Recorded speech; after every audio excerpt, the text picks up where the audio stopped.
وأحسن منك لم تر قط عيني وأجمل منك لم تلد النساء خلقت مبرأ من كل عيب خلقت مبرأ من كل عيب كأنك قد خلقت كما تشاء. كتاب أنزلناه إليك مبارك ليدبروا آياته وليتذكر أولو الألباب. یہ کتاب برکت والی ہے جسے ہم نے آپ کی طرف نازل فرمایا ہے تاکہ دانش مند لوگ اس کی آیتوں میں غور و فکر کریں اور نصیحت حاصل کریں. اللہم صلی علی سیدنا محمد وعلی آل سیدنا محمد بعدد کل ذرۃ مئۃ الف الف مرۃ. سامعین و ناظرین کرام، السلام علیکم ورحمۃ اللہ وبرکاتہ. سامعین کرام، سورہ آل عمران آیت نمبر 103 حصہ اول درس نمبر 290. آج کا موضوع تفرقہ بازی آخر کیوں. اس کے ساتھ آج کے سبق کا آغاز کرتے ہیں. سب سے پہلے گزشتہ سبق کا اعادہ ہوگا. اعوذ باللہ من الشیطان الرجیم. پناہ مانگتا ہوں میں اللہ کی شیطان مردود سے. بسم اللہ الرحمن الرحیم. شروع اللہ کے نام سے جو بڑا مہربان نہایت رحم والا ہے. یا ایہا الذین آمنوا اتقوا اللہ حق تقاته ولا تموتن الا وانتم مسلمون. مومنو، خدا سے ڈرو جیسا کہ اس سے ڈرنے کا حق ہے، اور مرنا تو مسلمان ہی مرنا. سامعین کرام، سورہ آل عمران آیت نمبر 103. وَاعْتَصِمُوا بِحَبْلِ اللَّهِ جَمِيعًا، اور مضبوطی سے پکڑ لو رسی اللہ کی اکٹھے ہو کے.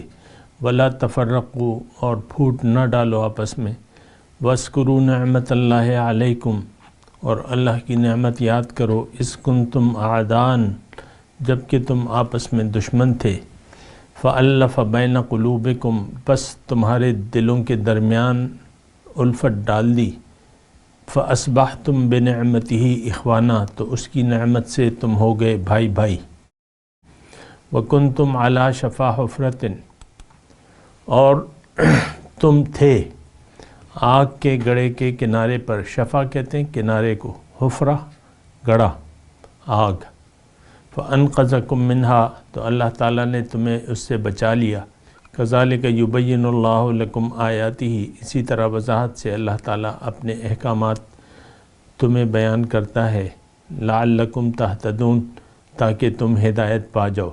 سامعین کرام، گزشتہ آیت میں اللہ تعالیٰ نے ہمیں یہ حکم دیا کہ اللہ کے اگر تم نجات چاہتے ہو اے ایمان والو تو اللہ سے تقوی،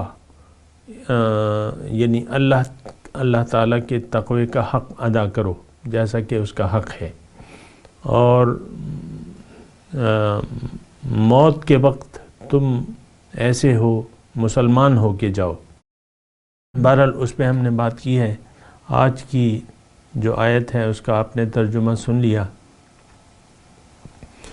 کہ اللہ کی رسی کو مضبوطی سے تھام لو اور آپس میں پھوٹ نہ ڈالو. تو سب سے پہلے تو اس پر غور و فکر کی ضرورت ہے کہ اللہ تعالیٰ کی رسی کو مضبوطی سے پکڑنا اس کا مطلب کیا ہے اور پھوٹ ڈالنا کیوں جائز نہیں ہے. دیکھیں، ایک بات ہے اور وہ یعنی اس پر آپ سوچیں کہ ایک تالے کی ایک چابی ہوتی ہے. ایک تالے کی ایک چابی ہوتی ہے. جنت کا تالا جو ہے اس کی چابی کلمہ طیبہ ہے. یعنی میں کوشش کرتا ہوں اپنے مطلب چھوٹی سی مثال کے ذریعے، مختلف چابیاں نہیں ہوتی ہیں ایک تالے کی، ایک چابی ہوتی ہے، اور وہ چابی جو ہے کلمہ طیبہ ہے، وہ چابی دین اسلام ہے، وہ چابی اللہ کی اور اس کے رسول کی اطاعت ہے، وہ چابی جو ہے توحید ہے، وہ چابی رسالت ہے اور فکر آخرت ہے. افسوس سے یہ کہنا پڑتا ہے کہ ہم آپس میں بھائی بھائی بن کے نہیں رہتے اور اکٹھے ہو کے نہیں رہتے. دیکھیں مسئلہ تو اگر میں آپ کو ایک اور بات بتاؤں ایک اور انداز سے نا، کہ ہم مثال کے طور پہ ایک گھر ہے بہت بڑا، اور اس میں اگر آگ لگ جائے، گھر میں آگ لگ جائے، اور اس گھر میں 10 فیملیاں رہتی ہیں، 10 جو ہے آپس میں رشتہ دار ہیں، 10 فیملیاں ہیں، اور ہر فیملی چلیں لگا لیں 5 افراد پہ مشتمل ہے. کوئی چچا کی ہے، کوئی بھتیجا ہے، کوئی ماموں ہے، کوئی اس طرح نا، تو 50 افراد پہ مشتمل ایک گھر ہے اور وہ سب اس میں رہتے ہیں. اب جب گھر لگ جاتی ہے تو ظاہر ہے کہ سب کو ایک دوسرے کی مدد کرنی چاہیے اور بہتر انداز میں اس گھر سے باہر نکلنے کی ترکیب کرنی چاہیے. اول تو سب کو مل کے اس آگ کو بجھانے کی کوشش کرنی چاہیے. گھر کو اگر آگ لگ جائے، مثال کے طور پہ ابھی آگ پھیلی نہیں ہے اور ایک کمرے کو لگ گئی، تو سب کو چاہیے اکٹھے ہو کے، سب جو مرد ہیں خواتین پانی لا کے دیں، مرد جو ہے اپنے ہاتھوں کی طاقت سے اس آگ پہ پھینکنے لگیں تو آگ بجھ جائے گی. ایک آدمی کے بس کی بات تو نہیں ہوتی. لکڑی کا مثال کے طور پہ گھر ہے اور آگ بڑی زوردار انداز میں بھڑک رہی ہے، تو سب کو مل کے جو ہے، تمام بہن بھائیوں کو اور مرد و خواتین کو مل کے کچھ پانی لا کے دیں اور کچھ پانی پھینکیں تو تب آگ جلدی بجھ جائے گی. یہاں جو اللہ تعالیٰ نے مثال دی ہے نا کہ وَكُنْتُمْ عَلَى شَفَا حُفْرَةٍ مِّنَ النَّارِ، اس پہ بھی ذرا غور کرنا ہوگا نا ہمیں، کہ تم آگ کے گڑھے کے کنارے پہ تھے تو اللہ تعالیٰ نے تمہیں اس سے نکال دیا. ایک تو شان نزول کے مطابق بالکل صحیح ہے بات کہ شان نزول کے مطابق کیا تھا کہ اوس اور خزرج، یہ سورہ آل عمران مطلب 3 ہجری کا نزول ہے اس کے بیشتر آیات کا، تو وہ 2 قبیلے تھے اور وہ آپس میں باہم دست و گریباں تھے، اور جنگ شروع تھی. اب وہ جنگ ان میں شروع ہوتی تو سالوں تک چلتی تھی وہ، اور آپس میں ان کی چپکلش رہتی تھی. تاریخ کا اگر آپ مطالعہ کریں نا، ایک اور 3 قبیلے تھے مدینے میں یہودیوں کے، تو انہوں نے کسی نے کسی کے ساتھ معاہدہ کیا ہوا تھا اور کسی نے کسی کے ساتھ، تو یہودی بھی آپس میں ایک دوسرے کے ساتھ لڑتے تھے. اس کا تذکرہ گزر چکا ہے سورہ بقرہ میں کہ بھئی تم آپس میں تو ایک دوسرے کو لڑتے ہو، قتل کرتے ہو، اور پھر ایک دوسرے کو گھروں سے نکالتے ہو، پھر جب وہ فدیہ دے کے ایک دوسرے کو آزاد کرتے ہو. وَهُوَ مُحَرَّمٌ عَلَيْكُمْ تُفَادُوهُمْ وَهُوَ مُحَرَّمٌ عَلَيْكُمْ. تو بہرحال میں ویسی شان نزول کے مطابق، کیونکہ دیکھیں شان نزول کو بھی آپ معلوم کریں کہ کیا صورتحال تھی، لیکن صرف شان نزول پہ آپ تکیہ نہ کریں یا ان آیات کو شان نزول تک یعنی محدود کر دیں، یہ بھی بہت بڑی زیادتی ہوگی آپ کی اپنے ساتھ. ہم نے اپنے لیے نصیحت لینی ہے، اول یہ وَكُنْتُمْ عَلَى شَفَا حُفْرَةٍ مِّنَ النَّارِ، اب اگر آپ ان کو مدینے کے ان لوگوں کے ساتھ مخصوص کر دیں تو پھر آپ کے لیے کیا رہا.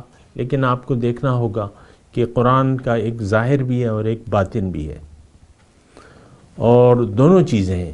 وہاں بھی یہی صورتحال تھی، ایک تو ظاہر بھی تھا اور ایک تو باطن بھی تھا اسی آیات کا، کہ لوگ جو تھے آگ کے گڑھے کے کنارے پر تھے، شرک مشرکانہ زندگی بسر ہو رہی تھی، اسلام ابھی آیا نہیں تھا، حضور صلی اللہ علیہ وسلم تشریف نہیں لائے تھے، اور وہ آگ میں گرنے والے تھے. اور ظاہر ہے لیکن جب حضور صلی اللہ علیہ وسلم تشریف لائے تو انہوں نے اسلام کو قبول کر لیا اور اس آگ کے گڑھے سے باہر آ گئے. اب ادھر اگر ہم اپنے آپ کو دیکھیں نا سامنے کا، تو ہم میں سے ہر ایک شخص جو ہے وہ آگ کے گڑھے کے کنارے پر پیدا ہوتا ہے. کیونکہ یہ مضمون تو میں آپ کو بیان کر چکا ہوں، ابھی پھر تھوڑا سا اختصار سے بیان کر دیتا ہوں کہ ہم جو بھی انسان پیدا ہوتا ہے، ایک تو وہ اندھیرے میں ہوتا ہے، دوسرا وہ بیمار ہوتا ہے، تیسرا وہ بے جان ہوتا ہے.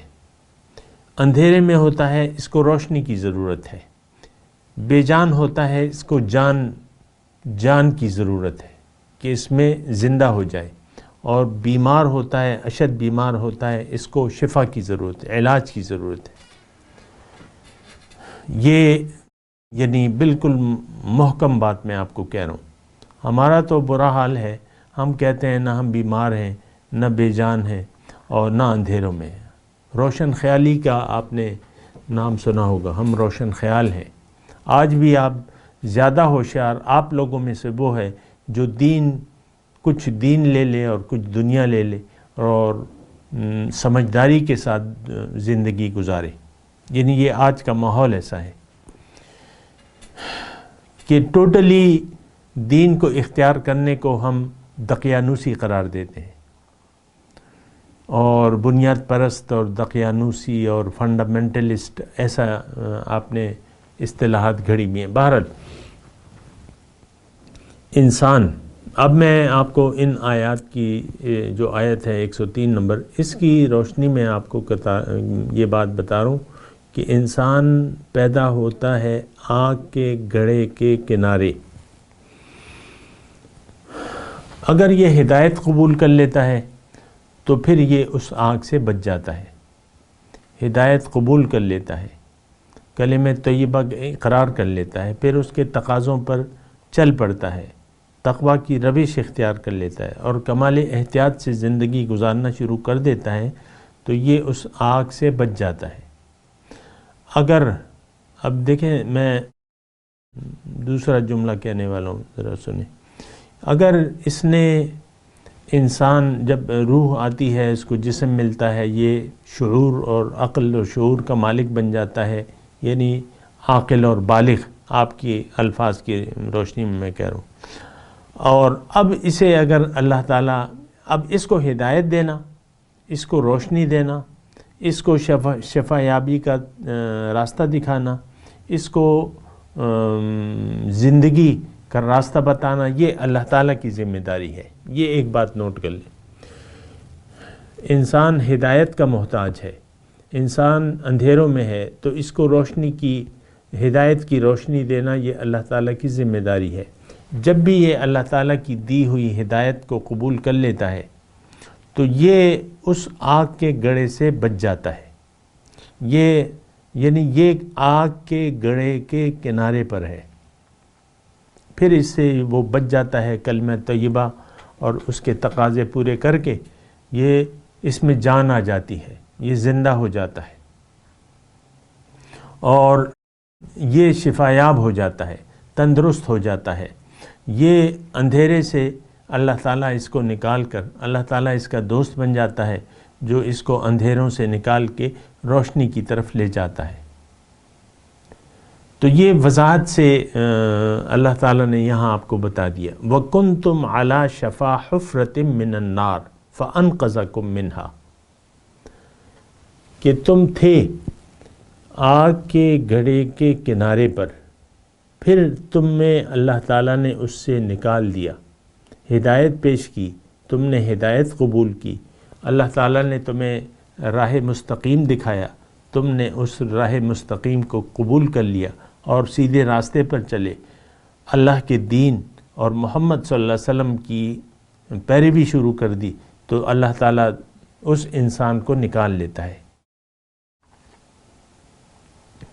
یہ بالکل اگر آپ دیکھیں، یعنی میری یہ عادت نہیں ہے کہ میں مبالغہ آرائی سے کام لوں، یا جو چیز نہیں ہے وہ آپ کے سامنے ایک بنا کے پیش کروں۔ فائدہ کیا میرا؟ مجھے آپ سے کیا لینا دینا ہے؟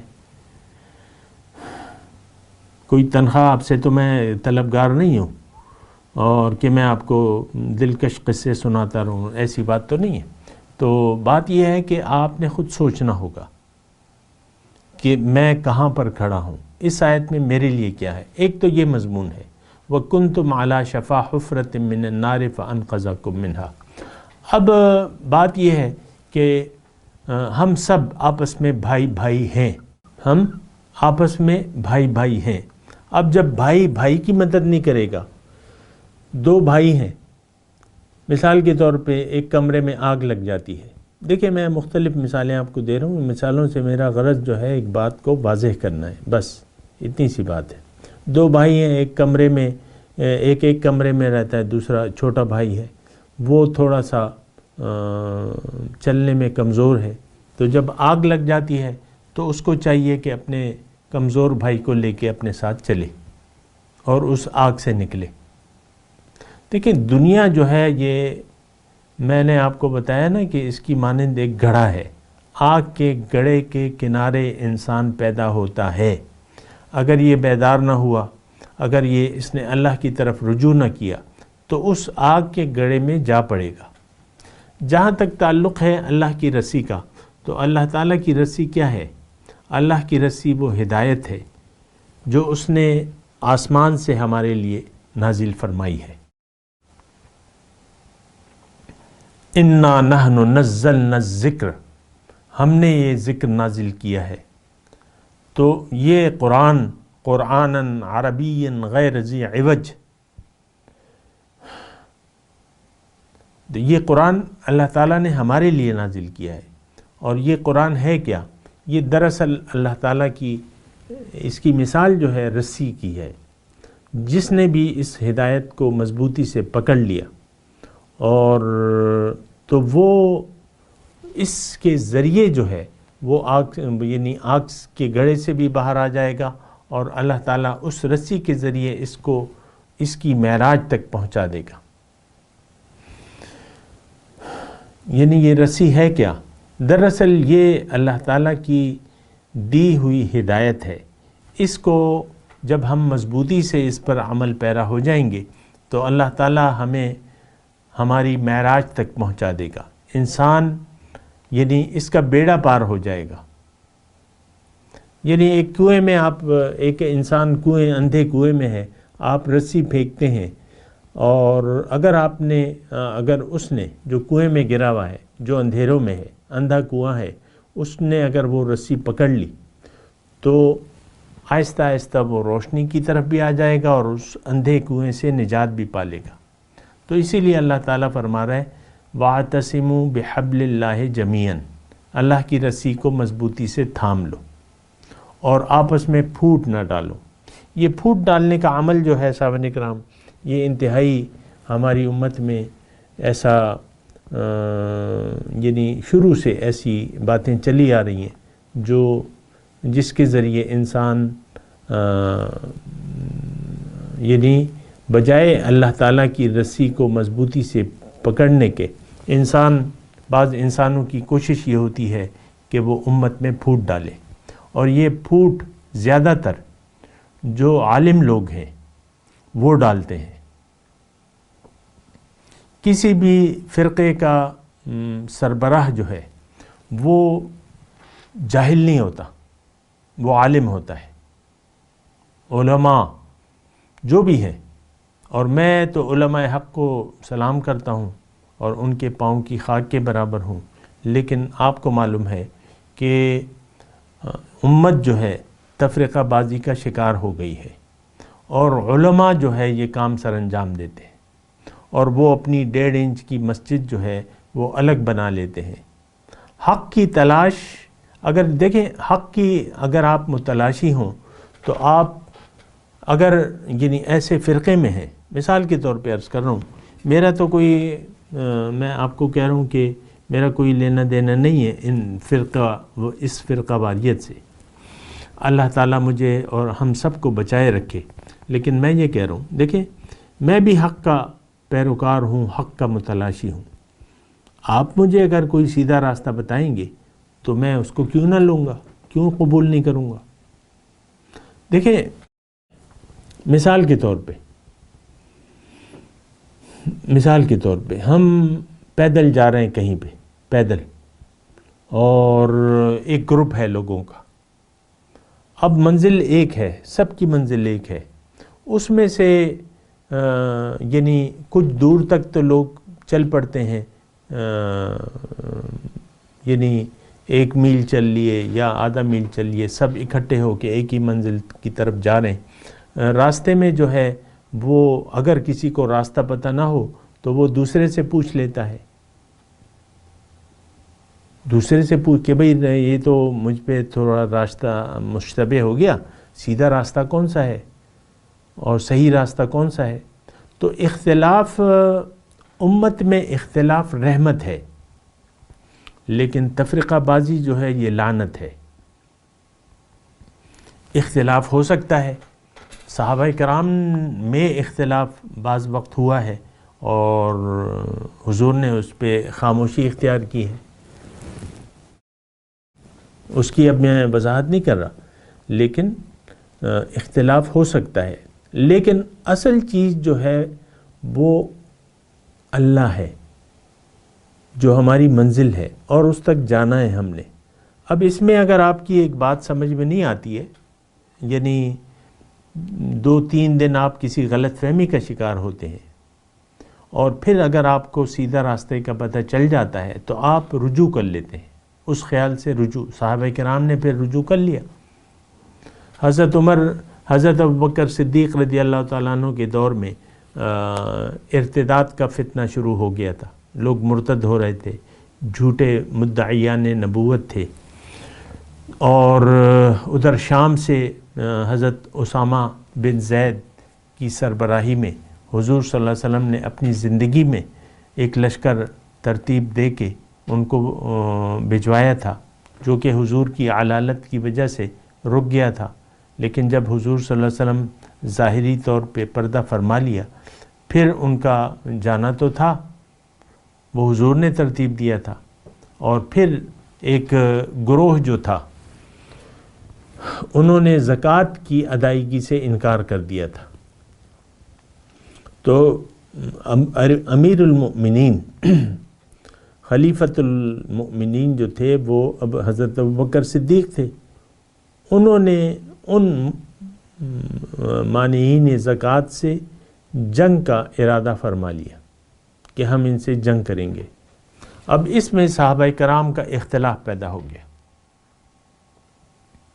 صحابہ کرام کا اختلاف پیدا ہو گیا، اور پھر یہاں تک کہ حضرت عمر کی رائے حضرت ابوبکر صدیق سے مختلف تھی، لیکن میں اس کی تفصیل میں نہیں جاتا، لیکن پھر یہ ہے کہ حضرت ظاہر ہے کہ جو امیر ہوتا ہے اس کی رائے وہ ضروری نہیں ہے کہ عوام کی رائے کی پاسداری کرے، وہ رائے کو سنتا ہے لیکن فیصلہ اپنا کرتا ہے، جہاں تک یعنی جب تک شریعت کی خلاف ورزی نہ ہو۔ تو یہ ایک مسئلہ ہے، مطلب آپ نوٹ کر لیں کہ امیر کی اطاعت جو ہے علیکم بالسمع والطاعہ، حضور نے اصول فرما دیا کہ تمہاری یعنی تم پر لازم ہے امیر کی اطاعت، سننے کی اور اطاعت کی۔ تو اختلاف پیدا ہو گیا۔ میں ویسے ایک بات کہہ رہا ہوں سمجھنے کے لیے، پھوٹ کا میں کہہ رہا ہوں، پھوٹ پڑ گئی، بظاہر پھوٹ پڑ گئی مسلمانوں میں کہ جنگ کریں یا نہ کریں۔ بہت سے لوگ جنگ نہ کرنے کے قائل تھے، مانعین زکوٰۃ سے، حتیٰ کہ حضرت عمر بھی۔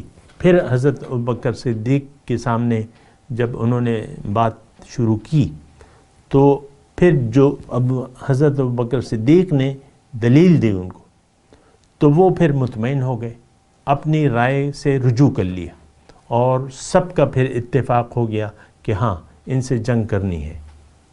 تو اتفاق سے پھر وہ دیکھیں، میں آپ کو کہہ رہا ہوں اختلاف جائز ہوتا ہے، رائے ہوتی ہے ہر ایک کی، لیکن امیر کی اطاعت بھی لازم ہے، اور پھر دلائل سے جو ہے آپ نے وہ کرنا ہے۔ لیکن اگر مثال کے طور پہ حضرت عمر اگر اپنی رائے پہ ڈٹ جاتے، اور یعنی میں تو ان کی شان میں تو کچھ کہہ بھی نہیں سکتا، یہ تو ہم ہیں کہ ہم نے اپنی 1.5 انچ کی مسجد اپنی الگ بنا لی ہے، اور ہم اب کسی کی رائے کو سننے کے لیے تیار نہیں ہیں۔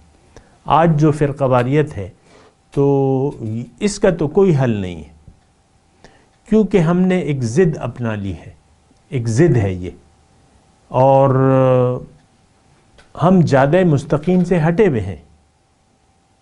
ظاہر ہے کہ جو فرقہ واریت ہے اس کی تو اسلام میں کوئی گنجائش نہیں ہے، اور اصولاً ہو نہیں سکتی۔ سب اللہ کے بندے ہیں، اللہ تعالیٰ نے اللہ کے رسول نے فرمایا کہ تم سب اللہ کے بندے بن جاؤ، بھائی بھائی ہو جاؤ، اور تمہاری مثال ایک جسم کی سی ہے، اور تم ایک دوسرے کی یعنی وہ کرو گے، ہاتھ بٹاؤ گے اور ایک دوسرے کی مدد کرو گے۔ آج کی جو کیفیت ہے آپ دیکھیں، جب اختلاف آ جاتا ہے تو اختلاف دور نہیں کیا جاتا۔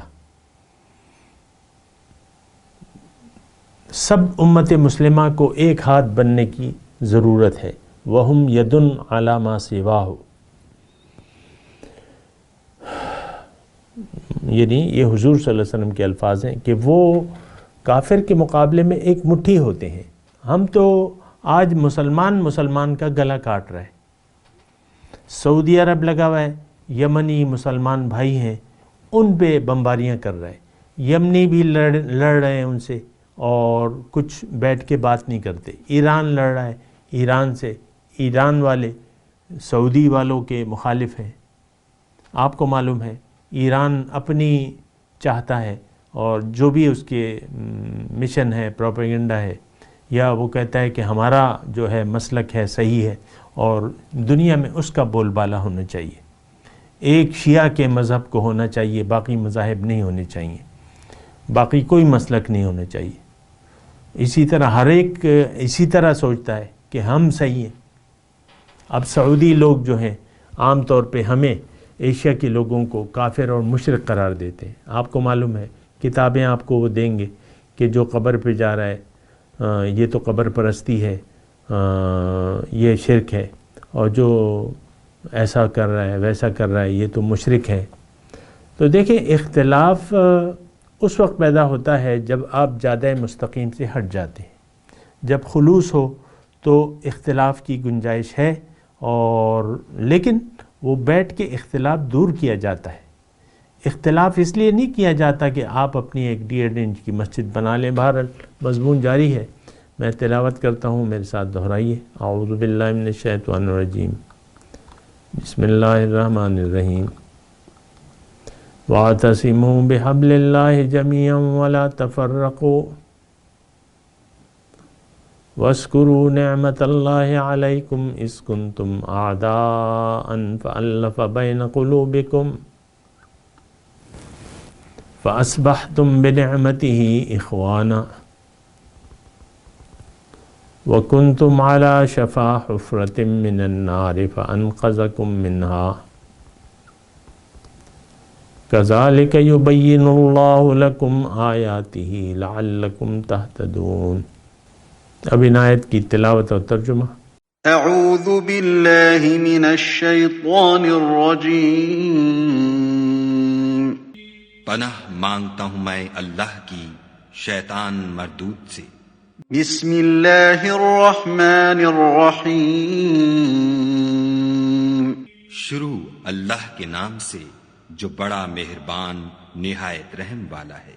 واعتصموا بحبل اللہ جميعا ولا تفرقوا واذكروا نعمة الله عليكم إذ كنتم أعداء فألف بين قلوبكم فأصبحتم بنعمته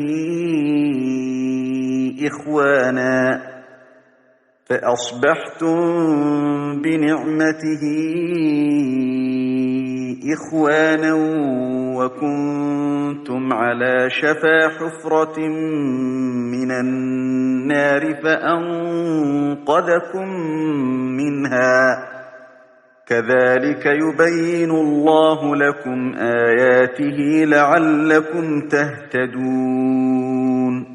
اور سب مل کر خدا کی ہدایت کی رسی کو مضبوط پکڑے رہنا اور متفرق نہ ہونا، اور خدا کی اس مہربانی کو یاد کرو جب تم ایک دوسرے کے دشمن تھے تو اس نے تمہارے دلوں میں الفت ڈال دی اور تم اس کی مہربانی سے بھائی بھائی ہو گئے، اور تم آگ کے گڑھے کے کنارے تک پہنچ چکے تھے تو خدا نے تم کو اس سے بچا لیا۔ اس طرح خدا تم کو اپنی آیتیں کھول کھول کر سناتا ہے تاکہ تم ہدایت پاؤ۔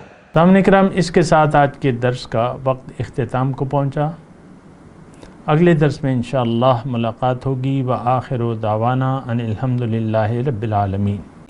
مولاي صل وسلم دائما أبدا على حبيبك خير الخلق كلهم۔